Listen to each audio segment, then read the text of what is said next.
Kenya is often described as dangerous, but not in the way danger is usually understood. This is not a land of constant chaos or reckless violence. It is a place where survival is written into the rhythm of everyday life, where beauty and threat exist side by side, inseparable and honest. From the first light of dawn over Nairobi's skyline to the silence of deserts where nothing grows without permission, Kenya does not offer comfort. It offers truth. Here, modern cities rise abruptly against ancient savannas. Lions still hunt within sight of glass towers, and volcanoes sleep lightly beneath green hills, shaped by wind and time. Rivers boil underground. Snow crowns mountains standing almost directly on the equator. Lakes glow pink with life that thrives in water too harsh for human touch. Every landscape tells the same story. Adaptation is not optional. Across this land, animals move with patience and precision, shaped by drought, heat, migration, and instinct. Cultures have evolved alongside them, learning when to resist and when to yield. The Maasai, Samburu, and other communities do not conquer nature. They negotiate with it, generation after generation. Their survival depends on memory, restraint, and respect for forces far older than themselves. Kenya reveals its danger quietly. It waits in still water, in shifting dust, in silence before a storm. And yet, it is this very tension that gives the land its power. To explore Kenya is not simply to witness beauty, but to understand the cost of existence in a world that does not pause, forgive, or explain itself. Once that rhythm is felt, it becomes impossible to forget. Nairobi does not ease into the day. It erupts. Engines start before sunrise, streets fill with motion, and glass towers catch the light as if racing the morning itself. This is a city growing fast, driven by ambition, commerce, and the restless energy of a modern African capital. Skyscrapers rise, where open land once stretched, highways cut through neighborhoods, and the rhythm of urban life leaves little room for pause. At first glance, Nairobi feels like a place firmly claimed by humanity. But the illusion never lasts long. Inside the park, lions move silently through tall grass at dusk, hunting beneath the distant glow of office lights. Black rhinos, massive and cautious, navigate the bush with a sensitivity that makes every snapped twig a warning. Giraffes glide across the plains, their long necks rising above acacia trees while glass towers shimmer behind them. Nowhere else does wildlife live so openly in the shadow of a major city, and nowhere else does the contrast feel so sharp. This coexistence is not accidental. Nairobi National Park was established in 1946, when the city was still small and uncertain of its future. Since then, Nairobi has expanded relentlessly in every direction. Yet the park remains protected by necessity, law, and an uneasy respect. It is a living boundary, reminding the city of what existed long before roads and railways arrived. Nairobi's identity is shaped by this tension. It is not merely a gateway to Kenya's wilderness, it is a front line. Every new development pushes against ancient migration routes. Every night, light competes with instincts refined over thousands of years. Survival here is not about conquest, but restraint. In Nairobi, civilization does not dominate the wild. It negotiates with it carefully, constantly, and never without consequence. Life here follows ancient rhythms. Lions move mostly at dusk and during the cool hours of night, slipping through tall grass as shadows rather than shapes. Their hunts are quiet, deliberate, guided by instinct rather than urgency. Black rhinos, massive and seemingly invulnerable, reveal a different truth.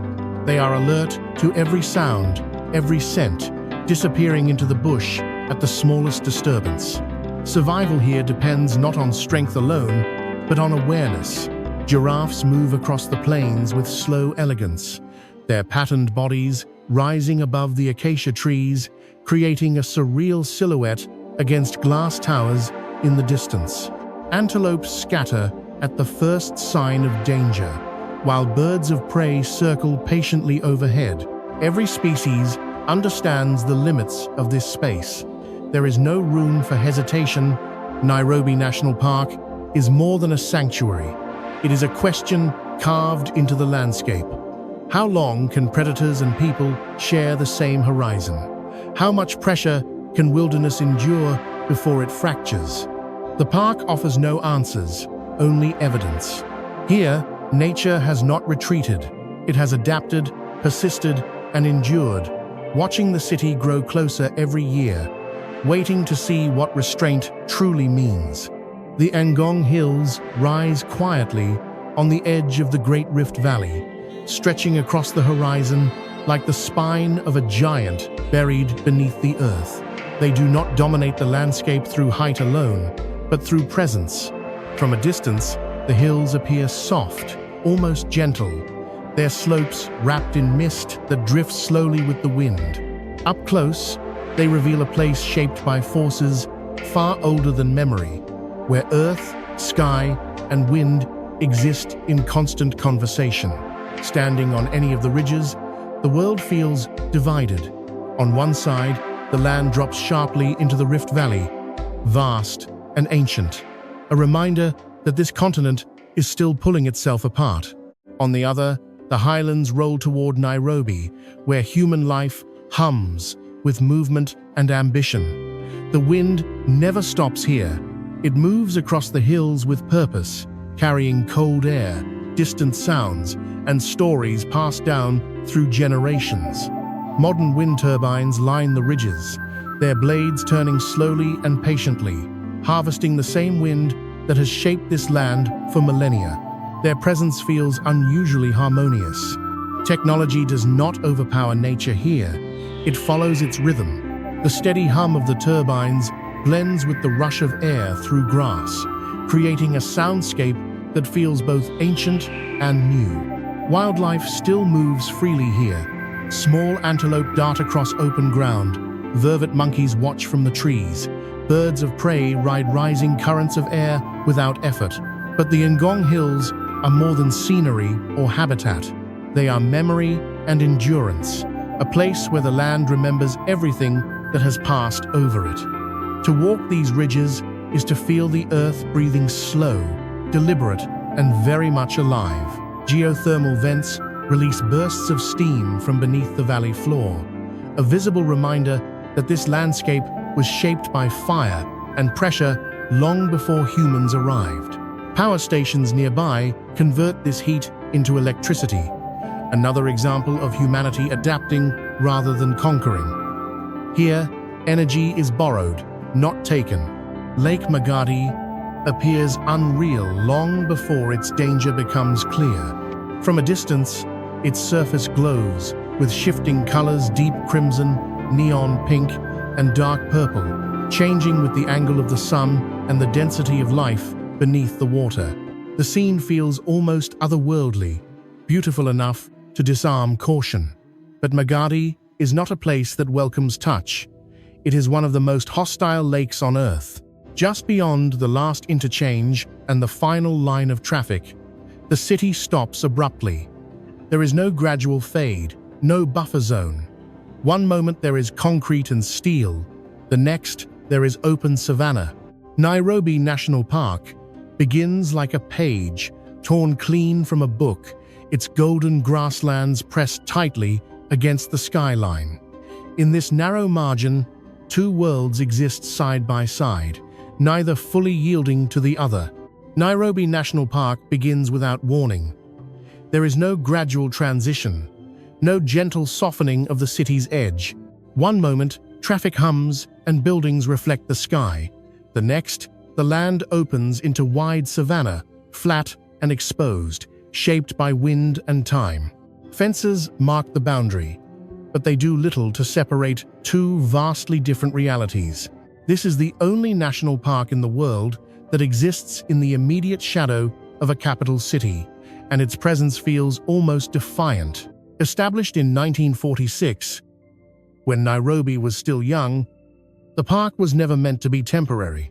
Yet, as the city expanded outward, decade after decade, the park became an anomaly, a protected island of wilderness surrounded by growth. Today, its grasslands stretch toward the skyline, where lions hunt within sight of skyscrapers and rhinos graze beneath passing aircraft. The contrast is unsettling, and that is precisely what gives the park its power. For centuries, the Maasai have walked these hills with their cattle, reading the wind as a messenger. It signals storms, change, and, according to tradition, the presence of unseen spirits moving through the landscape. Even today, flashes of red shuka appear on the slopes, vivid against the green, anchoring the hills in living culture rather than distant history. Hell's Gate does not announce itself gently. From the moment you enter, the land feels unsettled, as if the earth beneath your feet is only pretending to be still. Heat lingers in the air, carried by the faint scent of minerals, and the ground bears scars left by forces that have never fully gone dormant. This is one of the few places in Kenya where the planet's inner workings are not hidden, but openly exposed. The landscape is carved from volcanic rock, shaped by eruptions, pressure, and time. Narrow gorges cut deep into the earth, their steep walls rising so close together that sunlight struggles to reach the canyon floor. Shadows dominate these corridors, and sound behaves strangely here.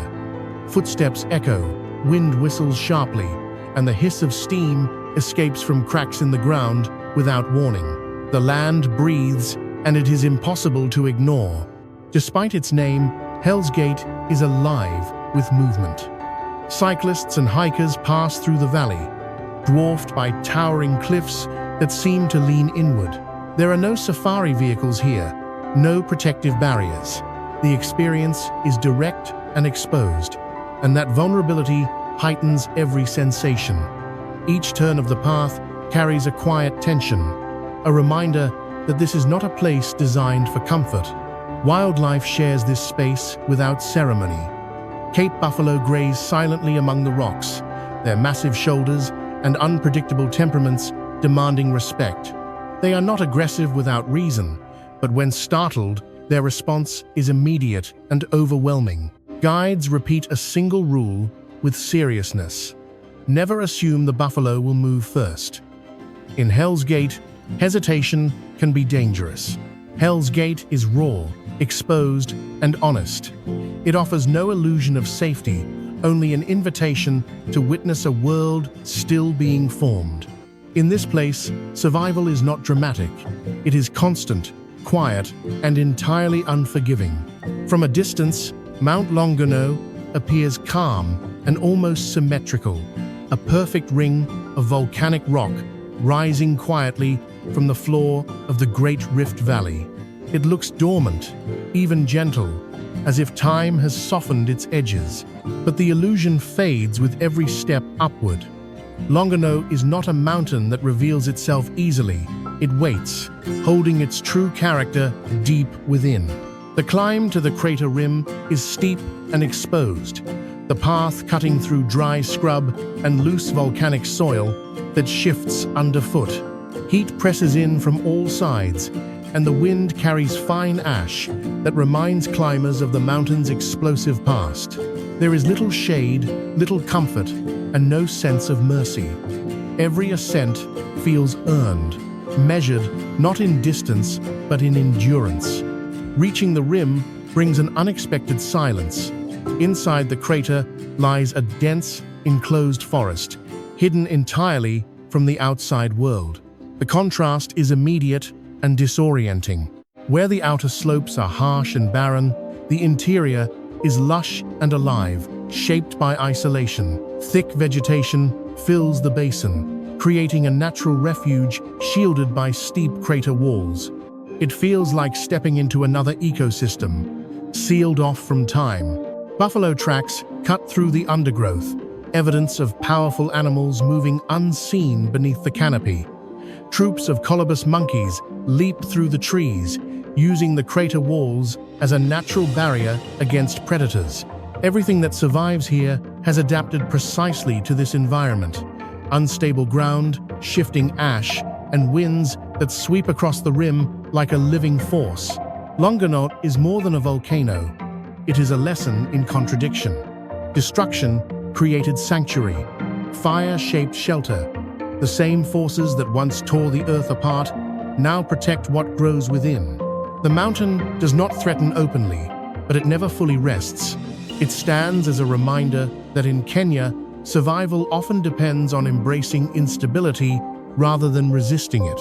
The water here is extremely alkaline, with pH levels that can reach up to 12, strong enough to burn human skin. Along the shoreline, the ground cracks into sharp, brittle plates of soda crystals that glitter under the sun like shattered glass. Even the air feels harsh, dry, and heavy with minerals. Most animals instinctively keep their distance. For them, Magadi is not a resource, but a warning. Yet life persists, selectively and precisely. The lake's vivid colors are created by extremophile microorganisms that thrive in conditions too toxic for most forms of life. These bacteria form the foundation of a fragile ecosystem built entirely around chemical extremes. And from this corrosive world emerges one of its most iconic inhabitants, the flamingo. Flamingos wade through the shallow waters with an elegance that seems impossible in such an environment. Their legs are protected by tough, alkali-resistant skin, and their curved beaks function as natural filters, separating microscopic algae from the caustic water that contains them. What appears graceful is, in truth, a masterclass in adaptation. Every movement, every feature of their bodies is designed for survival here. For humans, Lake Magadi offers no such allowances. The water cannot be touched, the ground cuts without effort, and exposure is unforgiving. But that is precisely what defines its beauty. Magadi is not a failure of nature. It is an extreme expression of it. In this place, life does not soften the environment. It reshapes itself to endure. 14 Falls does not emerge quietly from the landscape. It arrives with force, sound, and movement, as if the river itself has been torn apart. Here, the Athi River splits suddenly into 14 separate torrents, each plunging at once into a rocky gorge below. There is no single focal point, no calm center. Instead, the falls explode across the width of the river, creating a wall of white water that feels overwhelming from the very first moment. Each stream has its own voice. Some roar with deep, rolling power. Others hiss sharply as they strike exposed rock, while smaller currents collide and scatter into mist. Together, they form a chaotic chorus that fills the air and leaves no room for silence. Fine spray hangs constantly above the gorge, drifting with the wind and partially obscuring the far bank. When sunlight cuts through the mist, brief rainbows appear and vanish just as quickly, making the scene feel unreal, almost suspended between worlds. The force of the water shapes everything around it. Rocks are smoothed, carved, and rearranged by endless impact. The ground trembles faintly beneath each surge, reminding visitors that this is not a static landscape, but one in motion. Standing near the edge, it becomes clear that 14 Falls is not meant to be approached casually. The beauty here is inseparable from danger. Amid this turbulence, life finds opportunity. Marabou storks stand motionless on isolated rocks, rising from the churning water, their long legs and sharp eyes giving them an almost prehistoric appearance. They wait patiently for fish struck by the current, their bodies carried helplessly downstream. For them, the violence of the falls is not a threat, but an invitation. To the local Kamba people, this place was once called Zagana, the place of the roaring sound. The name endures because nothing about 14 Falls is gentle. It is wide, powerful, and unapologetically fierce, a reminder that in Kenya, water can be as dangerous as it is life-giving. Lake Naivasha appears calm at first glance. Its freshwater surface lies smooth and reflective beneath wide African skies, framed by acacia trees and open grasslands. The air feels still, almost inviting. Birds skim low over the water, and the shoreline offers no obvious warning of danger. Yet this quiet is deceptive.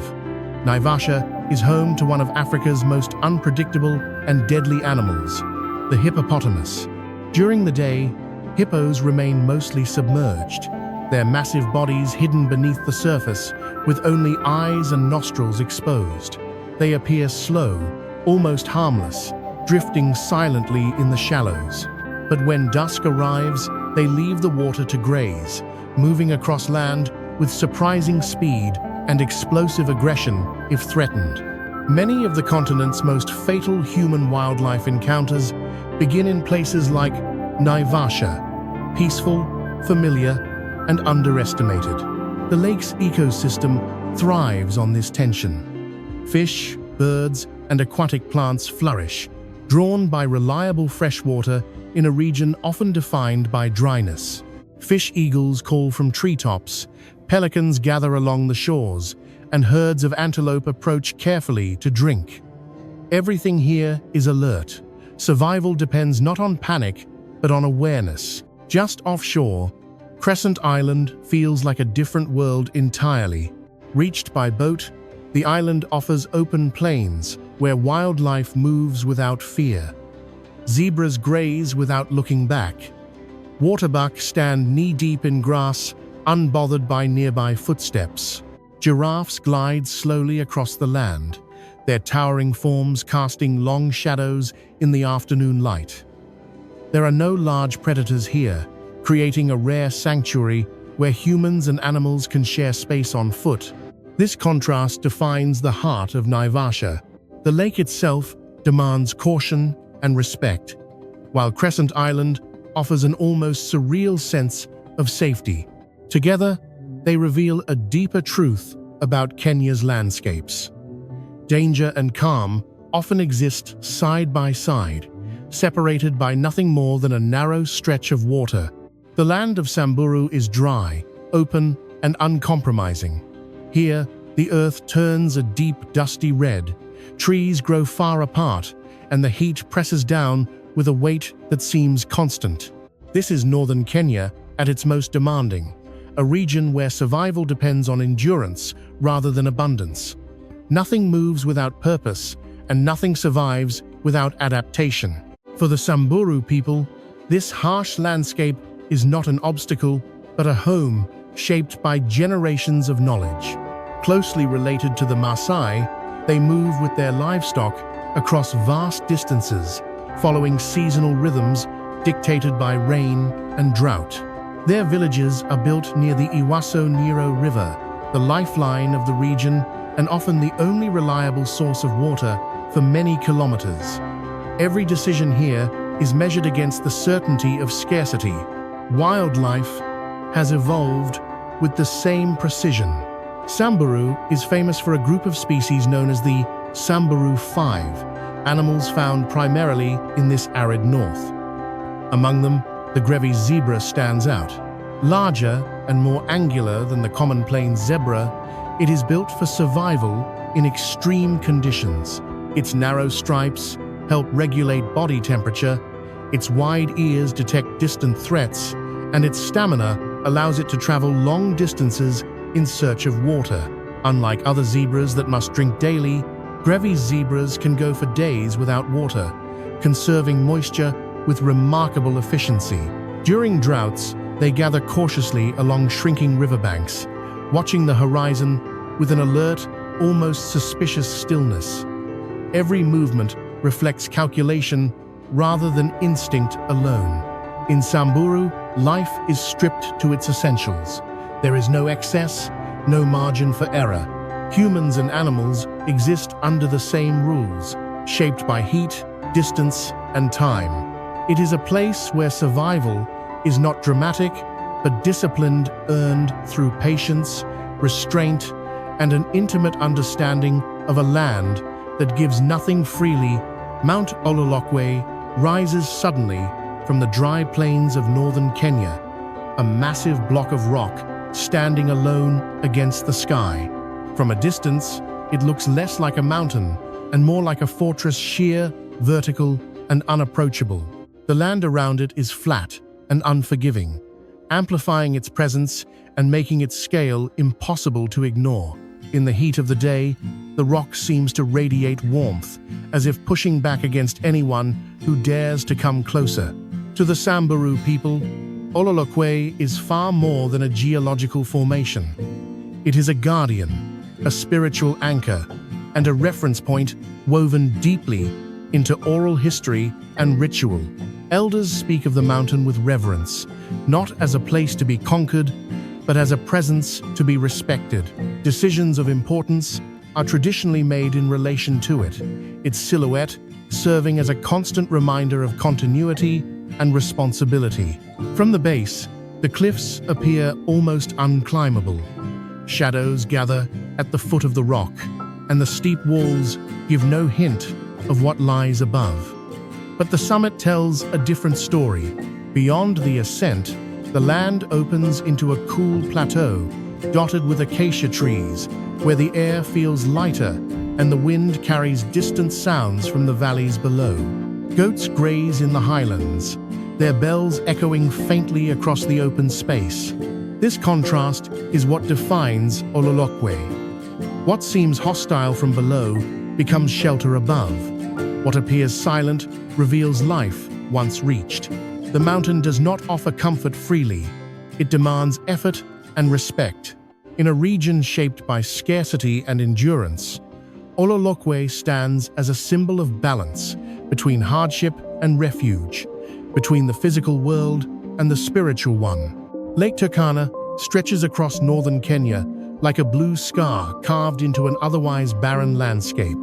It is the world's largest desert lake, vast and exposed, bordered by volcanic rock and wind-scoured plains, where little survives without adaptation. The water appears calm from afar, but nothing about Turkana is gentle.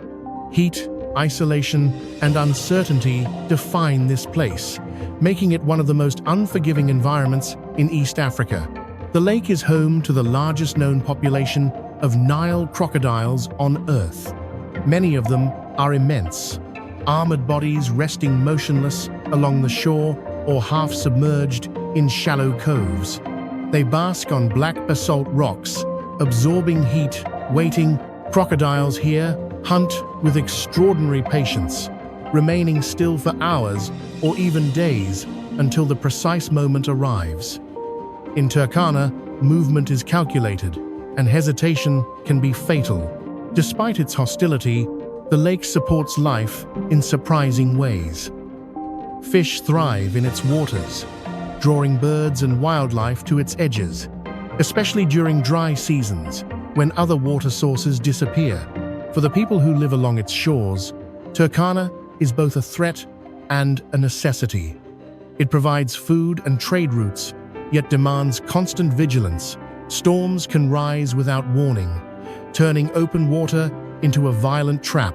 Along the eastern shores lies Kubi Fora, one of the most important archaeological sites in the world. Here, fragments of skulls and ancient tools have reshaped our understanding of human evolution. Nearly 2 million years ago, early hominins walked this land, hunted, and struggled to survive under conditions not unlike those seen today. The ground beneath the dust carries the memory of humanity's earliest endurance. Lake Turkana is not merely a landscape, it is a timeline.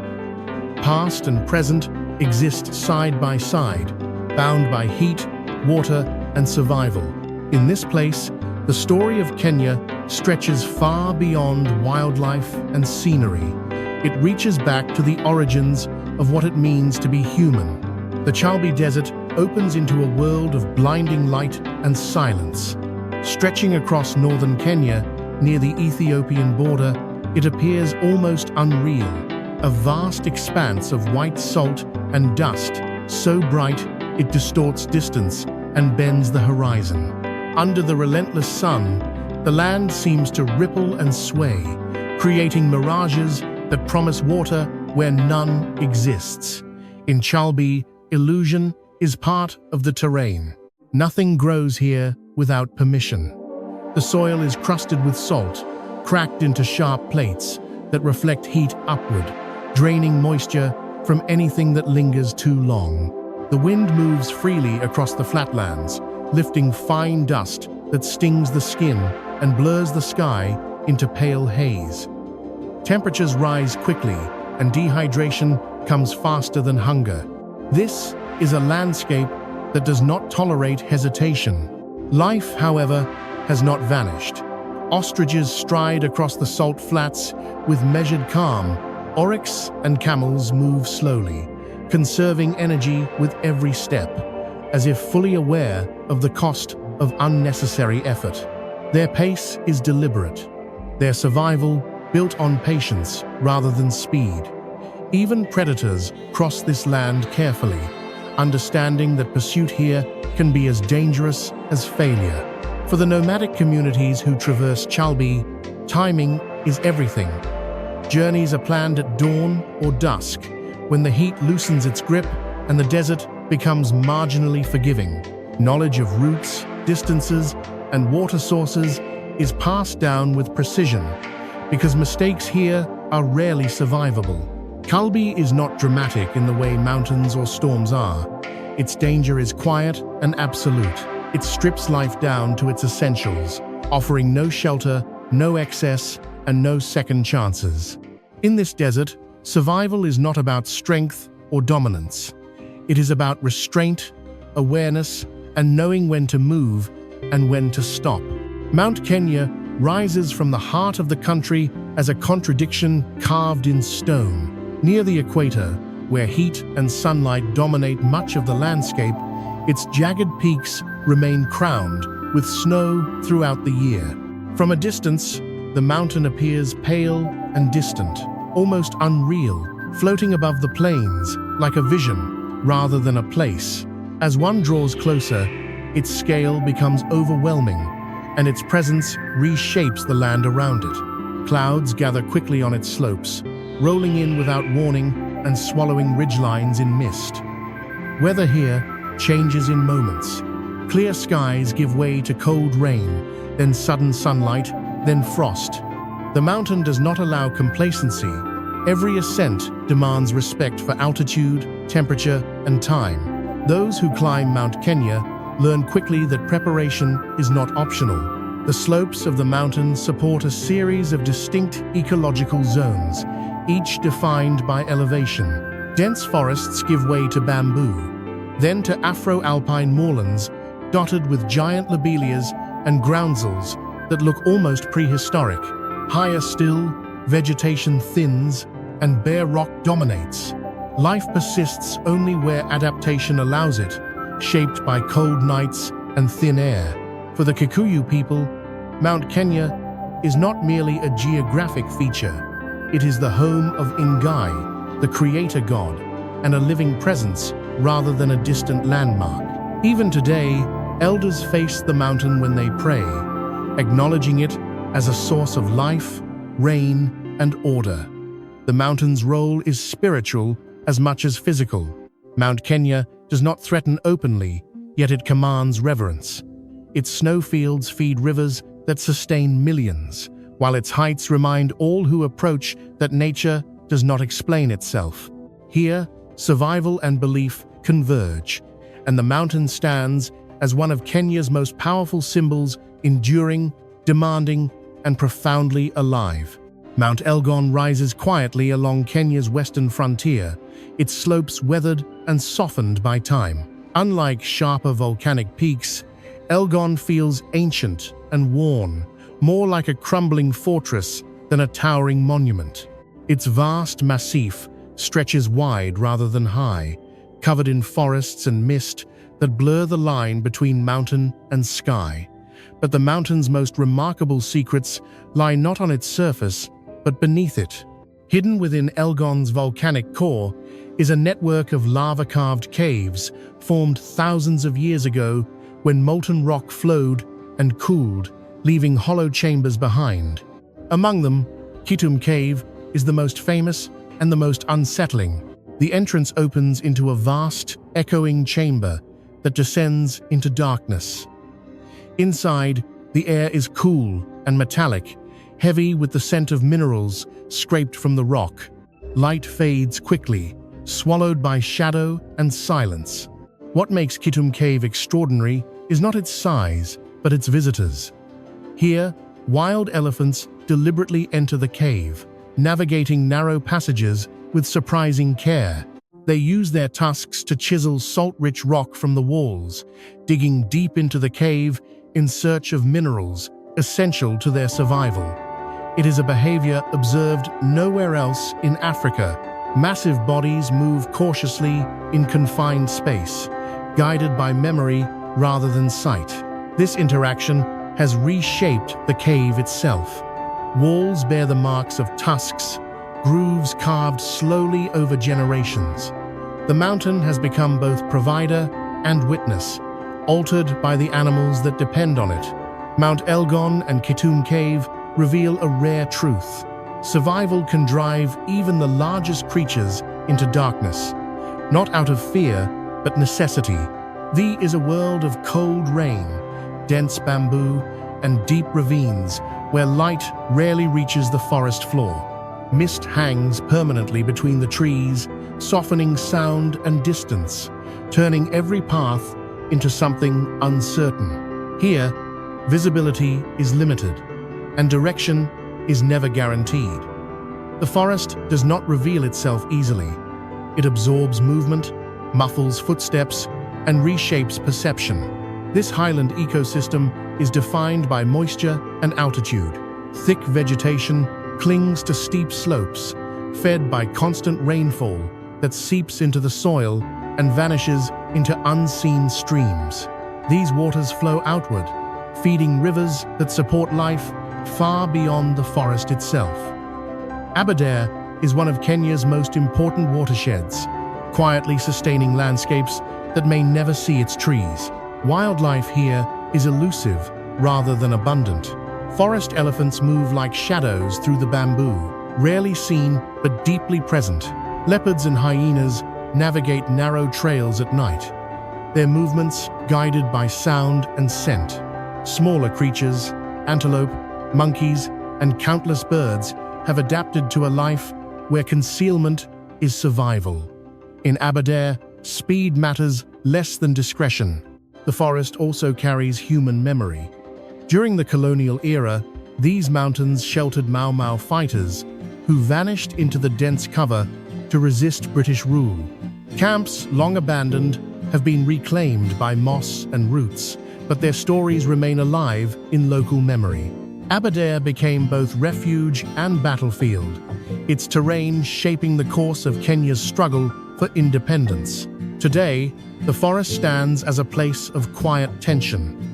It appears peaceful, even serene, but its history and ecology tell a more complex story. Aberdare is not merely a forest, it is a living archive of resistance, survival, and renewal. In its mist and silence, nature and history remain tightly bound, reminding all who enter that some landscapes remember everything. Nothing prepares you for the first sound of the Great Migration. It begins as a distant rumble, low and uncertain, before rising into a thunder that rolls across the plains. Dust lifts into the air, the ground seems to move, and suddenly the Masai Mara is no longer still. It is alive with motion. More than 1 million wildebeest, joined by zebras and gazelles, surge forward in a vast, relentless flow, driven by instinct older than memory. The open savanna stretches endlessly, broken only by acacia trees and winding rivers that stand between life and survival. At the riverbanks, hesitation becomes deadly. Some animals pause, sensing danger beneath the surface. Others leap without looking, plunging into water choked with current and crocodiles waiting below. The crossing is chaotic, violent, and brief. Those who falter are taken. The herd does not stop. On the far bank, predators wait with patience rather than haste. Lions do not charge blindly into the mass. They watch, reading weakness in the chaos. A stumble, a separated calf, an exhausted adult, that is when they move. One short burst of speed, one precise strike, and the plains reclaim another life. In the Masai Mara, hunting is not spectacle, it is efficiency. Yet this landscape is not defined by death alone. It is also a place of extraordinary balance. Grasslands regenerate under hooves, rivers are fed by distant rains, and migrations repeat with almost uncanny precision, year after year.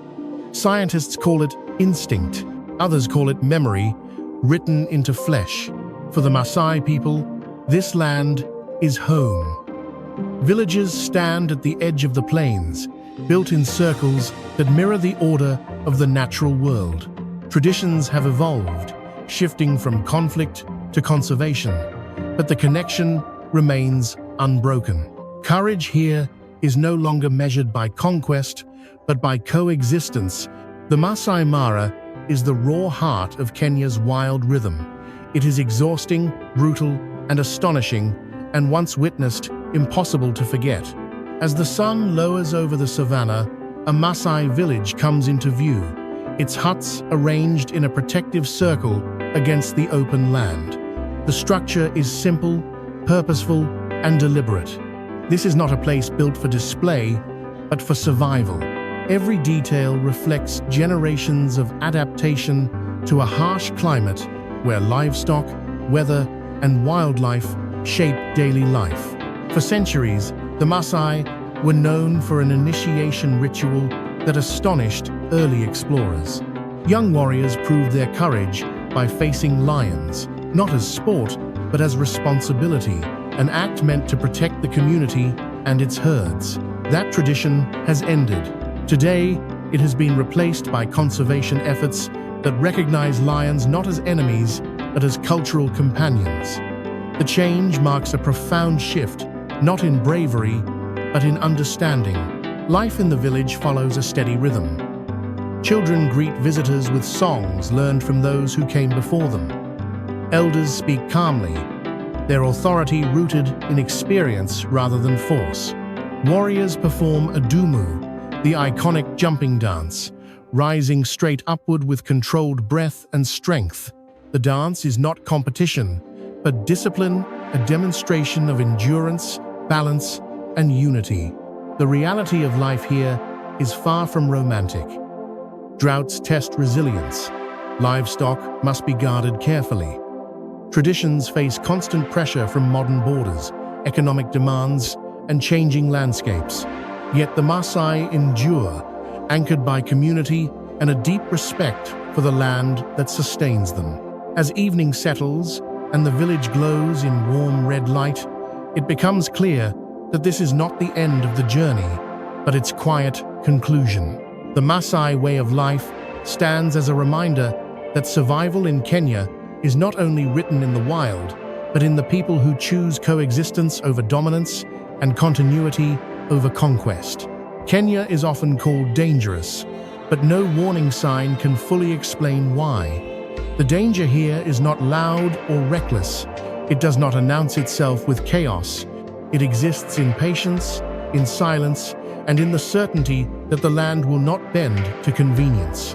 In Kenya, survival is not a moment of drama. It is a rhythm that everything follows. Across cities, savannas, deserts, and mountains, life moves with intention. Predators wait rather than chase. Rivers carve slowly.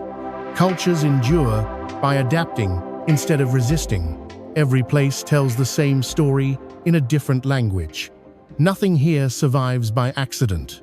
Whether shaped by fire, drought, migration, or memory, existence in Kenya is earned. What makes this land unforgettable is the balance it demands. Beauty never arrives without cost. Calm is often a disguise. Even the most peaceful scenes carry an undercurrent of power that must be respected. Kenya teaches that danger is not the opposite of life, but part of what gives it meaning. To explore Kenya is to confront limits of strength, of comfort, of control, and in doing so, it reveals something rare, a world where humans are not separate from nature, but bound to it by the same rules, where survival is not a spectacle, but a shared condition. Once you have felt that rhythm, it stays with you. Long after the dust settles and the horizon fades, the pull remains. Not because Kenya is easy or safe, but because it is honest, and in that honesty lies a beauty powerful enough to draw you back, again and again.